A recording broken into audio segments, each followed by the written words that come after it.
السلام علیکم ورحمۃ اللہ وبرکاتہ۔ معزز ناظرین کرام، آج کی ویڈیو میں روزہ دار کی فضیلت کے بارے چند احادیث مبارکہ سماعت فرمائیں۔ روزہ داروں کے لیے جنت کا ایک دروازے کو مخصوص کیا گیا ہے۔ حضرت سہل بن سعد رضی اللہ تعالیٰ عنہ نبی اکرم صلی اللہ تعالیٰ علیہ وسلم سے روایت کرتے ہیں کہ نبی اکرم صلی اللہ تعالیٰ علیہ وسلم نے ارشاد فرمایا کہ فی الجنت ثمانیۃ ابواب فیہا باب یسمى الریان لا يدخلہ الا الصائمون۔ جنت میں 8 دروازے ہیں جس میں سے ایک دروازے کا نام ریان ہے، اس دروازے سے اور کوئی داخل نہیں ہوگا، صرف اور صرف روزہ دار ہی داخل ہوں گے۔ مسلم شریف کی روایت میں آتا ہے کہ آپ صلی اللہ تعالی علیہ وسلم نے ارشاد فرمایا، بے شک جنت میں ایک دروازہ ہے جس کا نام ریان ہے، اس دروازے سے قیامت کے دن صرف روزہ دار داخل ہوں گے، ان کے ساتھ ان کے علاوہ کوئی اور داخل نہ ہوگا۔ چنانچہ قیامت کے دن میں آواز لگائی جائے گی کہ روزہ دار کہاں ہیں؟ پھر روزہ دار اس دروازے میں سے داخل ہوں گے۔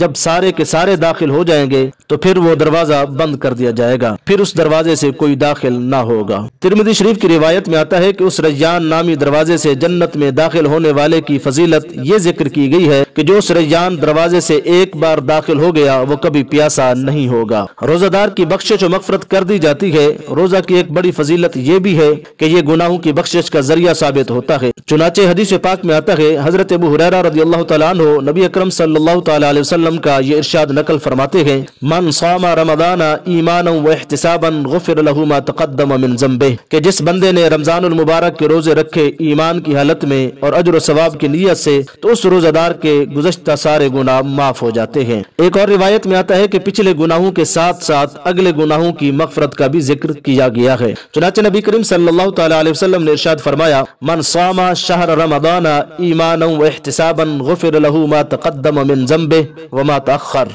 جس نے رمضان المبارک کے روزے ایمان کی حالت میں ثواب کی نیت سے رکھے اس کے اگلے اور پچھلے سارے گناہ معاف کر دیے جاتے ہیں۔ محدث کبیر علامہ ابن حجر عسقلانی رضی اللہ تعالیٰ عنہ ارشاد فرماتے ہیں کہ پچھلے گناہوں کی معافی تو واضح ہے، مگر اگلے گناہوں کی معافی کا مطلب کیا ہے؟ تو اس بارے فرماتے ہیں کہ اس کا مطلب ایک تو یہ ہے کہ اگر گناہ ہو جائیں تو اللہ تعالیٰ کی طرف سے وہ معاف کر دیے جاتے ہیں، اور دوسرا مطلب یہ ہے کہ آئندہ اللہ تعالیٰ اپنی رحمت کاملہ سے کبیرہ گناہوں سے محفوظ رہنے کی توفیق عطا فرمائیں گے۔ اور یہ بھی واضح ہے کہ مذکورہ بالا حدیث اور اس جیسی دیگر احادیث میں مغفرت سے مراد صغیرہ گناہوں کی بخشش ہے۔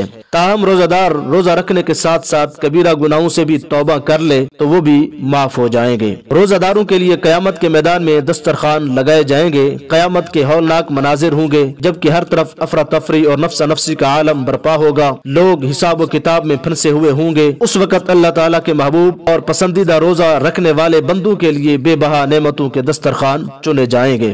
حضرت عبداللہ ابن رباح جو کہ بڑے بڑے تابعین میں شمار ہوتے ہیں، وہ ارشاد فرماتے ہیں کہ قیامت کے دن جبکہ لوگ حساب و کتاب میں ہوں گے اس وقت روزہ داروں کے لیے دسترخوان لگائے جائیں گے اور وہ لوگ دسترخوانوں میں لگے ہوئے بے بہا کھانوں میں مصروف ہوں گے۔ اللہ رب العزت ہم سب کو رمضان المبارک کا ادب و احترام کے ساتھ ساتھ روزے رکھنے اور اس میں عبادات و اپنے گناہوں سے توبہ کرنے کی توفیق عطا فرمائے، آمین۔ وما توفیقی الا باللہ۔ اگر میری ویڈیو اچھی لگی ہے تو میرے چینل DIM4U کو سبسکرائب فرما دیں۔ جزاکم اللہ خیرا کثیرا۔